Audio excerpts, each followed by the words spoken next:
Welcome back to Brian Sells Words. I'm Brian. On today's episode, and I'm kind of formatting this like a podcast.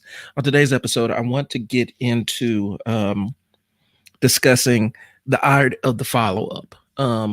And a couple of conversations have kind of brought this to light for me, but I feel like I need to kind of break this down.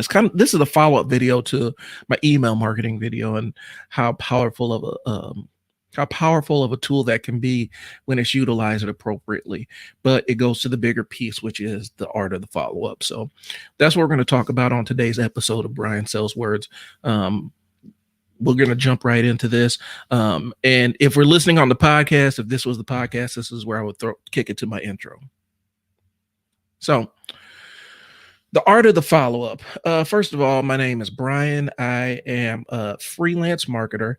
I pretty much am a Swiss Army knife in terms of what I can do. I can do video, audio, podcasting, digital marketing. I can boost I know how to create ads on Facebook, Google, and all the other stuff. I know how to retarget ads. I know how to do a wide thing. I'm a full stack marketer.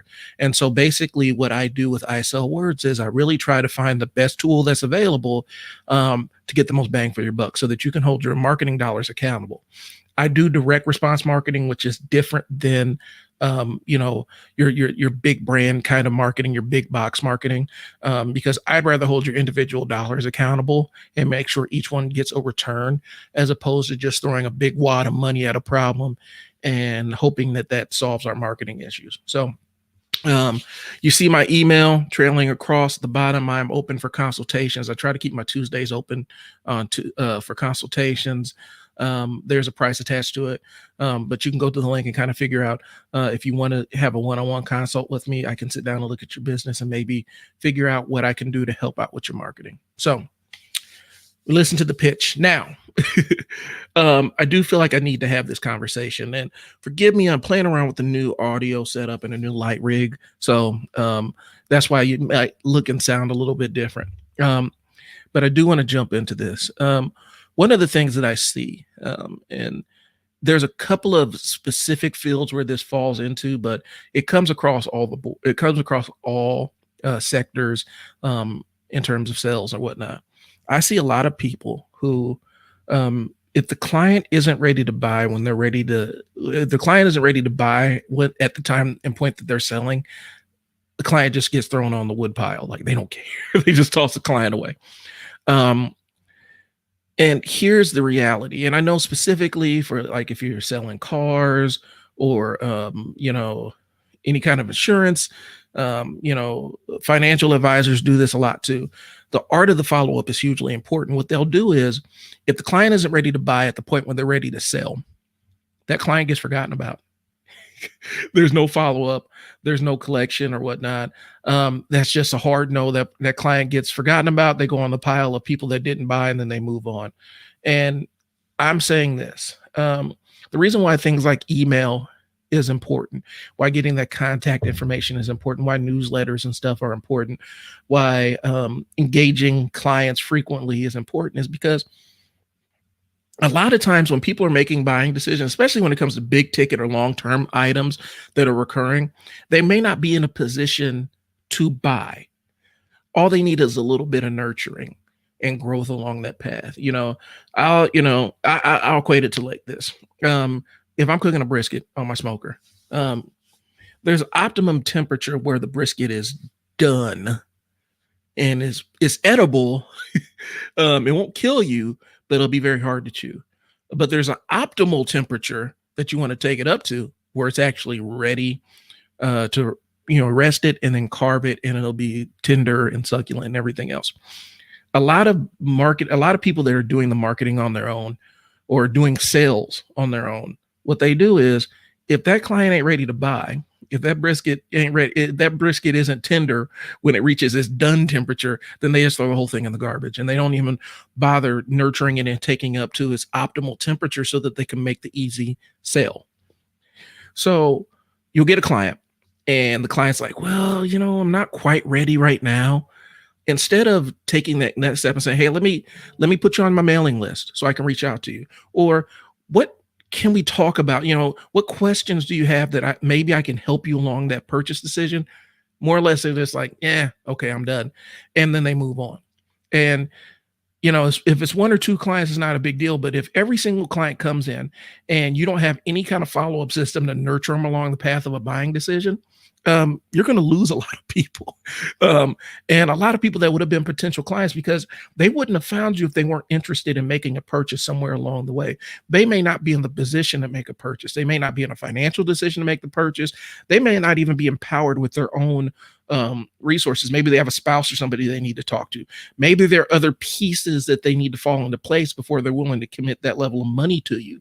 But if you continue and show that you care about their existence after that initial pushback, you're going to find that resistance might melt away. And it's beneficial because the client sees, okay, they value my customer experience. They want to make sure that I'm okay and I have what I need. And so they're willing to follow up with me. The people that don't follow up are the ones that end up becoming commodities in their industry, where you can go out and find any of them selling any of these products, and they're all interchangeable, and you can just go from one to another. The people that actually follow up with their clients, make sure that they are providing what they need, making sure they're answering the questions. And if the person isn't in a position to make the purchase decision, the person that continues to follow up with them, continues to give them good information so that they can make an educated buying decision and really act like, hey, I don't care if you don't make the purchase with me, I still want to provide you the information so you can make a good decision in the future. Those are the people that end up having value to that client. And those are the clients that are sticky, where they stick with you through ups and downs, money starts slowing up, but they're going to seek you out to do business with you. And I'm finding that a lot of, and it's not just, I said, car lots, financial planners. It's not just them that do that. I've seen it happen in retail, where there is no collection of client data, of inquiries or anything. There's no attempt to get them onto your mailing list. No, hey, thanks for buying this small ticket item. I'll give you another percentage, a 10% discount if you just sign up for our mailing list, so we can continue to, let you know what we have and send you offers that are congruent with what you purchased. There's no data capture at any point in time. Even with a successful cash transaction, there's no data capture. So there's no way to follow up for better sales. So even if they did buy from you, but it was a small entry point item, if you don't capture their information to continue to reach out to them, they'll go somewhere else. They'll forget where they bought this thing from and go find another shop that's selling that same thing, as opposed to, oh, I bought it from here. They're constantly sending me catalogs and emails and things that are adjacent to what I purchased. So when it comes to making another purchase decision that's in the same path, I can reach out and use them. A lot of businesses are missing out opportunities because they don't have those systems to follow up with clients. And there is no one universal catch-all for following up. There is no universal, I got some comments here. There is no universal catch-all for that. Every system is going to be based on your ability to manage it, based on what your proclivities are in terms of what you like with your system, what you don't like, ways that you do respond, other ways you don't respond. Like me, I like email, I like text. Those are better ways to communicate with me, because with email, at least I have a record of what we discussed, so that if you have multiple tasks, I can just scroll through the email and see, okay, they're looking for this, this, this, and this, as opposed to me trying to remember the conversation off the top of my head. Email and text are better for me because I don't know if it's just me, but it seems like there's a deluge of robocalls, and I don't know how many cars these people think I have, but I don't need this many warranties on my car. But we keep getting these, these robocalls. And so if I see the message or I see a call come through, more times than not, if you don't leave a message, I'm not going to reply to it, because I'm going to assume that you're a robocall. So when I meet with clients, make that initial contact with clients, I give them my business card and say, email me. That's the easiest way to get in touch with me. So, but I have a system that kind of works for me. And for clients that are, maybe we reached a point where they're like, okay, money's changing up, money's kind of funny right now. I can't continue on with this recurring service. Can we pause the service and I can come back to you? Okay, fine. But I will reach back out to you and re-engage you and see, hey, how are things going? What's going on with you? And just checking in with you. Do you have any questions? Do you have any questions I can answer for you? How's your marketing company coming? Because I'm more concerned about whether your business is thriving than whether that's specifically lining my pocket with everything. Not every business is in a position to utilize a marketing consultant, nor do they need one. So sometimes you may have found a solution that is a better fit than what my services were providing, but I still care about your business. I still want your business to succeed. So I'll reach out to you and see how things are going. That's my follow-up. It's a simple system and it works for me. Now, if I had a more intricate system, I know that there are CRMs that, have a lot of bells and whistles where there's a lot of automated drip emails and things like that. If I had a more complicated system, I might be able to do a little bit more business, but mine works for what it works for. If I reach that part where I need to add another layer of complexity to my follow-up system, then absolutely, I think it's Keep, Keap, Keep. That's a CRM that is really hyper automated, kind of in the mold of like a Salesforce or something where it's really automated. It lets you know, like, okay, at this date, we're going to send out an email, and at this date, send out this web page. And it does a lot of that other stuff on the back end for you. So your follow-up, your physical part of the follow-up is minimal. You just got to make sure that you're doing the tasks that they pop up on the CRM. For those that don't know, CRM is client relationship management software, however you want to phrase it. Basically, it's a big database that keeps tabs on all your clients, who they are, what they purchased from you, how long they've been with you. Some of them even get granular in terms of how much they spent with you. They track all your correspondence with, emails and telephone calls and things like that. But it's a very powerful tool, but the CRM that you use is only as good as the information you put into it. So you can buy a super expensive CRM, but if you're not putting in all the information about your clients, it's not really worth anything. And I see people do less. They'll get a CRM and put the bare minimum of information in it, and then wonder why they're not getting a full picture of their client's life cycle with them. So, I have a little inexpensive CRM called Pipedrive. I'm thinking about upgrading to something a little bit more robust, but Pipedrive does what I needed to do. It logs calls. It manages tasks. It integrates with my calendar. It does everything I needed to do. Anyway, I'm rambling. The crux of what I'm saying is this. Your clients may not be at a position to purchase, and that's fine. But your job, if you want to make the sale, if your job is if you're committed to making the sale, and the reality is, if you're selling a product, it's your duty to make that sale.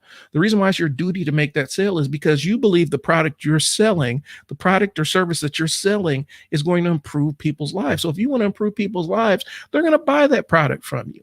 And so you're going to pull out all the stops to make sure that this person that's taking the time out of their day to reach out to you has exactly what they need. And if they're not able to purchase it at that time when you're ready to sell it, then you keep them burning, you keep them in the loop.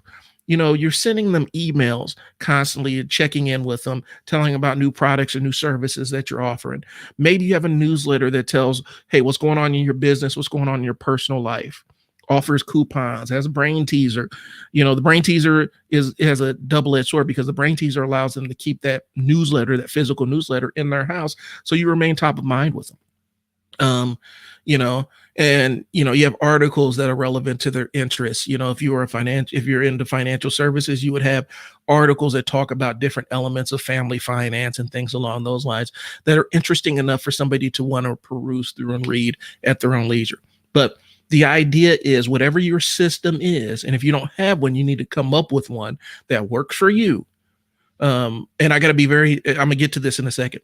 But you need to come up with one that works for you, so you can continue to implement it, so that you can keep these people in play, so that when they're ready to make that purchase decision, they don't have to go through the entire process of vetting you. They've already done the vetting because you provided them quality information. They trust you. They trust that you won't lead them wrong and you're going to give them quality service. So I'm gonna take a pause for the cause, and I'm gonna start reading. I'm gonna start powering through some comments. I see a couple of comments that have popped up.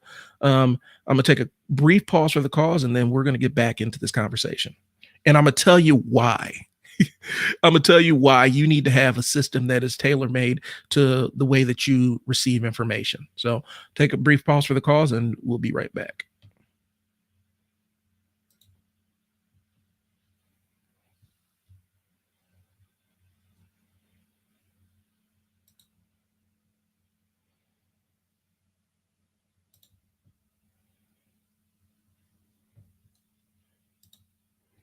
And when I say brief pause for the cause, I meant brief. So I see the couple of comments. Daniel Ware, thanks, powerful. Thank you. Thank you. I appreciate it. I'm really trying on this platform to make sure that I'm giving good information to people that's actionable. The follow-up and why you need a system that suits what you want to do. One of the things I learned a long time ago when I was managing caseworkers, I'm an ADHD. I have adult ADHD. I was medicated for a while. And I have a very specific way my brain functions. And I know that my best time to do like real detail work is first thing in the morning. And meetings is kind of mid-morning. That's where I'm kind of at the peak of my powers. And as the day goes on, I kind of drift away, kind of go off. My brain kind of goes off into its own little side adventures and starts seeking distractions. And so I had to have my day arranged in a very specific way. So my morning meetings are in the morning, my detail work is in the morning, and then stuff that doesn't require that level of detail, I can focus on in the evening, afternoon to evening. And so one of the hacks that I came up with, to help me manage caseworkers workflow, which is really, if you know somebody who's a caseworker and you have them in your family, give them a gift certificate. Give them something, because a caseworker's lifestyle is chaotic by nature, because you have to adjust to the whims and needs of your clients, and your clients don't always work on an 8-hour shift schedule. Sometimes things will happen overnight and you have to address it first thing in the morning. Sometimes we'll have court hearings pop up that you weren't anticipating, especially if you're dealing with somebody's court system. Those are dreadfully inefficient in terms of delivering information from one end to the other.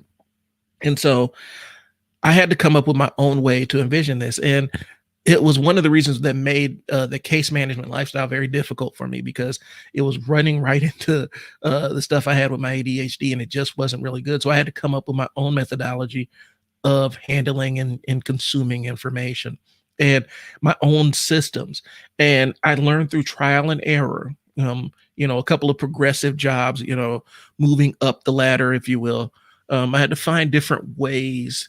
When I put a system in, I had to make a system that I would actually implement, that didn't require a lot of brain power on my end, that really matched what my temperament of things was. And so I had to put information in a way that I perceived it. And for me, it was carrying my laptop around, I had a little Chromebook, and this is one of the early model Chromebooks. I had my Chromebook, and that was my tool. I took notes on it.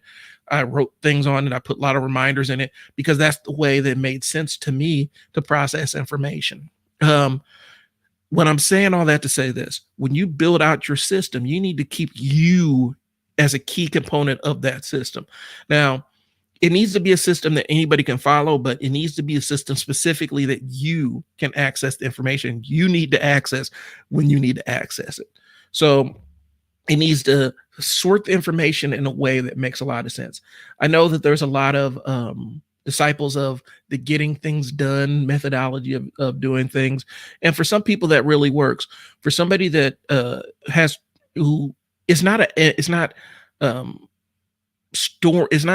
storing the information as much as organizing it, the getting things done methodology didn't work for me. And what the problem with it was it was somebody else's system that I was trying to implement on top of my system.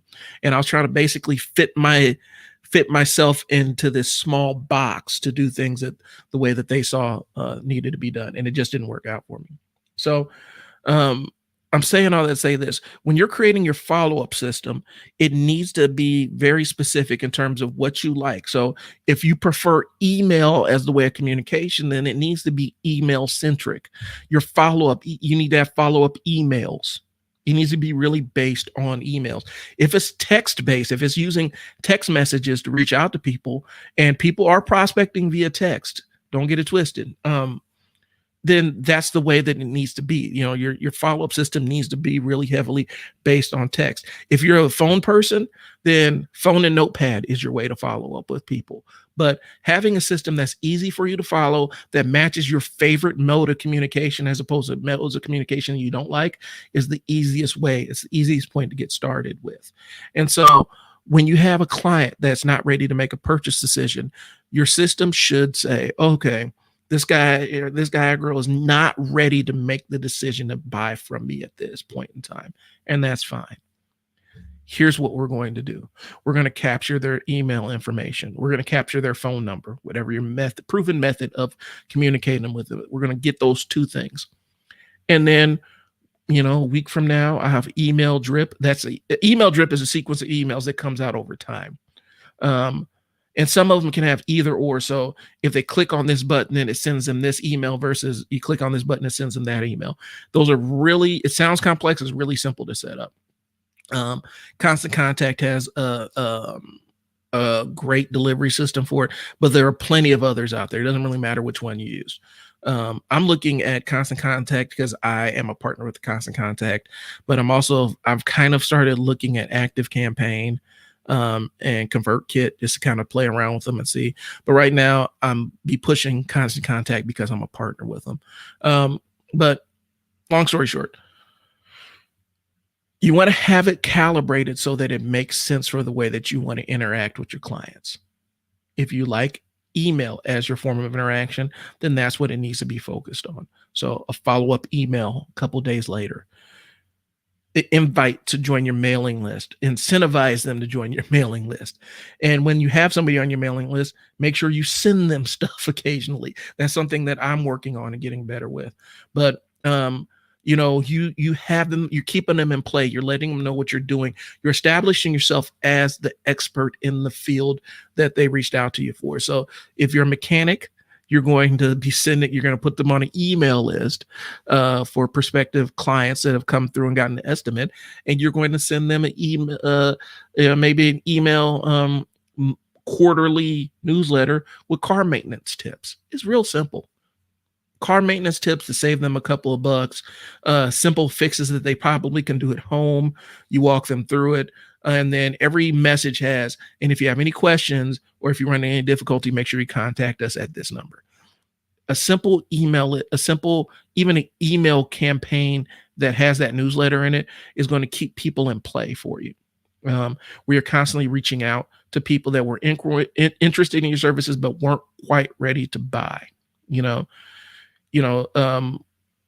I would say you have an HVAC company, your newsletter would have tips that you can use around the house to make your indoor air environment better. Things you can do to maintain your furnace or maintain your air conditioner, but then also dust management, things that normally will fall under the HVAC realm. You have a quarterly newsletter that discusses those kind of things to keep interested clients in play, also to keep people that have already purchased your services, keep you top of mind with them. So those kind of follow-up systems make a ton of difference, and you can squeeze a lot of money out of that because people end up tossing the people that don't want to buy right away. They toss them on the pile and just let them go and let them drift off into space, and they'll find somebody else to fill that need. So when they're ready to make the purchase decision, they will make a purchase decision with somebody that's not you. They'll go with one of your competitors. And I know in most cases, you don't want to be losing people to your competitors. There are a few specific cases where you should be fine with losing people to your competitors, and that'll be a subsequent video. Probably do a video about when and where to fire a client and how to make them your competitor's headache and how to make that decision. But the reality is you want to have those follow-up systems so that every client that you can service within reason, you have access to them so that when they're ready to make a purchase decision, you're the first person they come to. So that's all I got on my business, on the business front. I'm going to be pulling double duty here because I will be recording another podcast for nerdy comic book stuff on a couple of my other channels. So I'm diving into that next. So my email is bsellswords@gmail.com. You see it scrolling across the bottom. I'm going to post, let me pull it up here. I'm going to find, I have a link for services. It's on one of these banners here. Yeah. Anyway, I do have a link for services. Email me if you're interested in doing a consult. I absolutely would love to sit down and talk to you. And if you email me, we probably can settle. I'll send you the link to schedule a consult with me. But otherwise than that, if I don't have any questions, any major questions or concerns, I will let you guys go. And I'll be back probably on Thursday to discuss another marketing topic. So thanks for tuning in. Again, Brian Sells Words. The podcast is Brian Sells Words. You can find it on all your major podcasting outlets. And that's all I got. Thanks for tuning in. I'll talk to you guys later. Peace.